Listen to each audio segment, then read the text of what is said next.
Good afternoon everyone. Hello students, कैसे हो? Also fine, very good. हाँ, तो अपन बात करते हैं। आज मेरे मन में मॉर्निंग टाइम से ही एक विचार चल रहा था, क्यों ना मेरे विद्यालय में जो मीडियम स्टूडेंट्स हैं उनको भी मैं टॉपर्स बनाऊं। मेरे मीडियम स्टूडेंट्स को भी मैं टॉपर स्टूडेंट्स की कैटेगरी में लेके आऊं। और वो टॉपर्स अपन बेटा कब बनेंगे? क्योंकि टॉपर्स तो मैं भी नहीं हूँ, मैं भी आपके जैसा मीडियम ही हूँ, लेकिन अपन टॉपर कैसे बनेंगे वो अपन बताएंगे।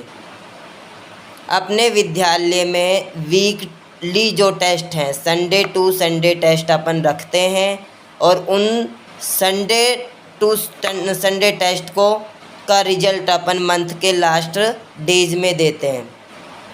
जैसे कि जुलाई मंथ फिनिश हुआ, 3 अगस्त को आज अपन ने अपने विद्यालय के रिजल्ट दिए, और उस विद्यालय के रिजल्ट में कुछ छात्र छात्राएं विद्यालय टॉपर भी रही, क्लास टॉपर भी रही या रहे। तो उन टॉपर्स के माध्यम से अपन वीक स्टूडेंट्स को कुछ ना कुछ सीखना है, और वो सीखेंगे कब? तब अपन निरंतर गति अपनी बनाए रखेंगे। और ये निरंतरता का मतलब ये नहीं कि पूरे दिन पढ़ते रहो 24 hours studies, not study 24 hours, only for 2 hours study. Topper बनने के लिए अपन को 2 घंटे काफ़ी हैं, लेकिन क्वालिटी मेंटेन अपन को करनी है। क्वालिटी के अंदर रेगुलरिटी, सिंसियरिटी, इम्प्रेशन, इन तीनों का कहीं ना कहीं अपन को कॉम्बिनेशन बैठाना है। विद्यालय में जो भी टेस्ट कराए जाते हैं उन टेस्ट के क्वेश्चन को आप रिपीट करते रहें। मैं दावा कर रहा हूँ, मैं स्टडी कराता हूँ, मुझे पता है। विद्यालय में यूनिट जो टेस्ट होते हैं वीक टू वीक, उनको आप लर्न करते रहिए। 90% की मैं गारंटी लेता हूँ, दावा करता हूँ। और उसके बावजूद आप रेगुलर विद्यालय आइए। अब रेगुलरता से आप समझिए, यानी कि क्या होता है बेटा, कई बार जैसे कि हम पढ़ाते हैं, आपके टीचर्स पढ़ाते हैं, वो क्या करते हैं कि कोई भी टॉपिक आया, जैसे कि अपन साइंस की स्टडी कराते हैं, हिंदी की कराते हैं, तो साइंस में मान लो बायोडाइवर्सिटी आ गई, इन्वायरमेंट आ गया, चेंज योर इन्वायरमेंट, यानी कि आप इन्वायरमेंट को नहीं बदल सकते, आप अपने आप को बदल सकते हो।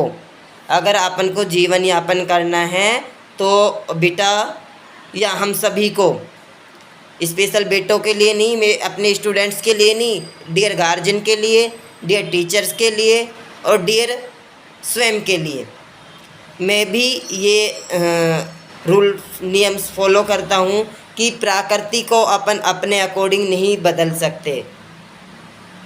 Not change environment but living according to environment change. अपन इन्वायरमेंट के अकॉर्डिंग चेंज हो सकते हैं। एक बार क्या होता है, पढ़ाते पढ़ाते टीचर्स जो बता देते हैं, टॉपिक आ गया जिराफ और ये फला ढिकना, तो जिराफ पहले कैसा हुआ करता था, उसकी गर्दन गाय भैंस की तरह नीचे लटकती थी बेटा, और लटकती थी तो वो क्या करता है कि ये भूमि समाप्त होती गई धीरे धीरे धीरे धीरे समाप्त होने के बाद, तो उसको अगर जीना है, जीवन जीना है, तो कठिनाइयों का संघर्ष करना पड़ेगा। उससे को पेट खाने के लिए मांगता है, तो उसने पेट भरने के लिए अपनी गर्दन को ऊपर उठाया, उठाते ही उसको पेड़ पौधे यूँ दिखाई दिए, तो गर्दन नीची है, यहाँ चल रहा था, यहाँ खा रहा था यूँ कर करके, अब उसको भूख लगी तो उसने गर्दन यूँ कर ली, और यूँ कर ली तो यहाँ उसे ग्रीन घास दिखाई दी, ग्रीन पेड़ पौधे दिखाई दिए, और इनको खाने लग गया तो धीरे धीरे धीरे धीरे खुद को बदल लिया, प्राकृतिक के अकॉर्डिंग खुद चेंज हो गया। लेकिन प्राकृतिक ये थोड़ी है, पेड़ पौधे इतने बड़े तो वो छोटे हो जाएंगे, नहीं होंगे। जो जिसका वर्क है वो उतना ही करेगा।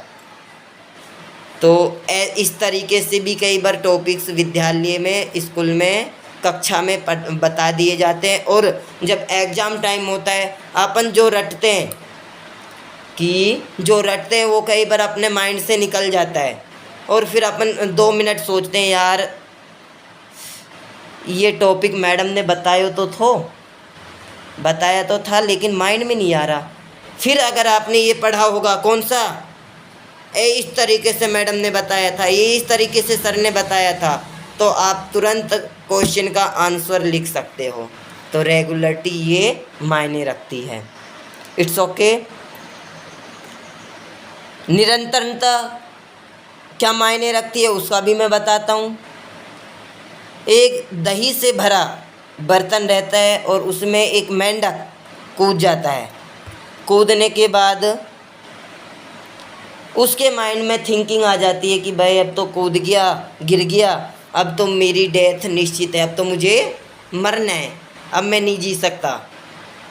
ये किसकी थिंकिंग थी? गिरने वाले मेंढक की। तो वो उसने पहले ही अपने क्या है थिंकिंग बना ली, सोच लिया, तो वो क्या हो जाता है, दही के अंदर मर जाता है। और दूसरे दिन उसी भरे बर्तन की, दही से भरे बर्तन में एक मेंढक आता है और वो कूद जाता है। उसकी थिंकिंग, वो थोड़ा चरपरा आप लोगों की तरह हाथ पैर हिलाता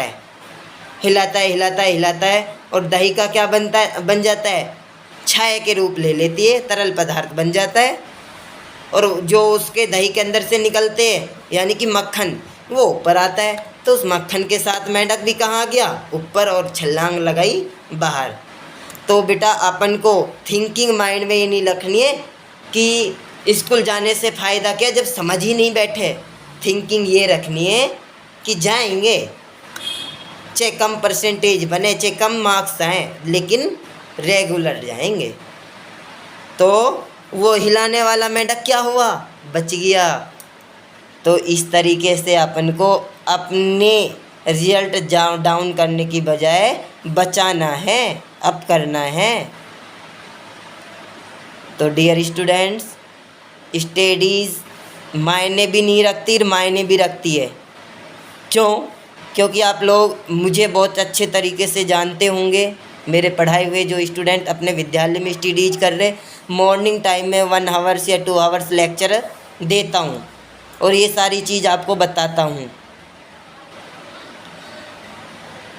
तो आप लोगों को कैम्ब्रिज पब्लिक स्कूल में स्टडी कर रहे स्टूडेंट्स को या अदर विद्यालय में कर रहे स्टडी स्टूडेंट्स को, तो आपको रेगुलरिटी, सिंसियरिटी ये मायने रखने हैं। थर्ड आता है अपना इम्प्रेशन, चाहे वो टीचर्स है, चाहे स्टूडेंट है, चाहे गार्जियन है। फर्स्ट इम्प्रेशन आपका अच्छा इम्प्रेशन है, अच्छे डायरेक्शन में इम्प्रेशन जा रहा है। कई बार क्या होता है कि हम कोई भी वर्क करते हैं या हम अपने बच्चे के एडमिशन के लिए चले गए और जा कर के बैठ गए यूँ कि सर मुझे मेरे बच्चे का एडमिशन कराना है, सर मुझे मेरे बच्चे का एडमिशन करा रहा है। और वहाँ का जो SR प्रभारी है वो बैठा है इस तरीके से, हाँ बोलिए, तो वो आपको गलत समझेगा। क्या समझेगा? गलत समझेगा। वहाँ का SR जो प्रभारी है, जहाँ आप एडमिशन कराने गए हैं, जहाँ आप अपना वर्क करने गए हैं, क्योंकि ये तो बेवकूफ़ है, क्योंकि आपका डायरेक्शन, इम्प्रेशन रॉन्ग डायरेक्शन में जा रहा है। यूँ अगर वो यूँ बैठा है तो आपको यूँ बैठना है। सामने वाले के हाव भाव देख करके अपना इम्प्रेशन अपन को दिखाना है। इम्प्रेशन भी बहुत मायने रखता है।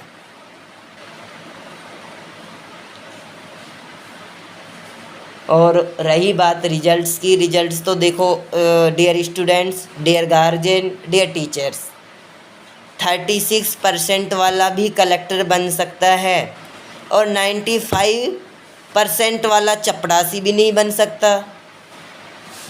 अब आपको बुरा लगेगा ये बात कहिए 95% वालों को। क्यों? क्योंकि 35% वाले के अंदर वो क्वालिटी है, वो यानी कि 36% वाले स्टूडेंट्स के अंदर वो क्वालिटी है, सिंसियरता है, निरंतरता है और कॉन्फिडेंस है। और 95% वाले बेचारे स्टूडेंट्स ने क्या किया है, ओनली किताबी ज्ञान लिया है। उसको बाहर की दुनिया नहीं पता, उसको नहीं पता कि तैयारियां कैसे होती हैं, उसे एग्ज़ाम फाइट कैसे करने। क्योंकि स्कूल में तो हम लोग मोटिवेट करते रहते हैं, आपके अध्यापक अध्यापिकाएं मोटिवेश स्पीच आपको देती रहती है और आप मोटिवेट होते हो। लेकिन बेटा ये चीज़ आपको आगे नहीं मिलेगी। विद्यालय टाइम में ये चीज़ें कराई जाती हैं और मैं ये नहीं मानता कि कैम्ब्रिज में ही कराई जाती है, गवर्नमेंट्स में भी कराते होंगे और अदर प्राइवेट्स विद्यालयों में भी ये चीज़ें कराते होंगे। सबके अपने अपने रूल नियम कायदे हैं जिनको वो फॉलो करते हैं और अध्यापक अध्यापिकाओं के द्वारा करवाए जाते हैं। लेकिन I am not interested staff and students, confidence only me, interest only me. Morning time जो आपका 1 आवर्स का लिया जाता है, असेंबली टाइम 1 घंटा जो आपका इन्वेस्ट किया जाता है, ओनली फॉर जीवनी में जीवन जीने के लिए बताए जाते हैं। क्योंकि बेटा ये जीवन है, संघर्ष भी आएंगे, कठिनाइयाँ भी आएंगी और फिर भी मेहनत करनी पड़ेगी। मेहनत को कायम रखना है। और आज जो हमारे विद्यालय ने रिजल्ट्स दिए हैं उनमें महत्वपूर्ण भूमिका हमारे प्रिय प्रिय प्रिय डियर डियर स्टूडेंट्स की है। उसके बावजूद हमारे डियर स्टाफगण की है, डियर स्टाफ मेंबर्स की है और महत्वपूर्ण उनके डियर पेरेंट्स की है। उन्होंने भी अपनी ड्यूटी प्रॉपर जारी रखी और अच्छे तरीके से दी। और अब नेक्स्ट सेशन 2023-24 की जो अपन तैयारियां कर रहे हैं, 24 का जो अपन बोर्ड रिजल्ट देंगे, मैं मानता हूं कि 23 को भी मात देते हुए देंगे। लेकिन ये कब देंगे, जब हमारे डियर गार्जियन एक्टिव रहेंगे, डियर स्टूडेंट एक्टिव रहेंगे, डियर अध्यापक अध्यापिकाएं एक्टिव रहेंगी।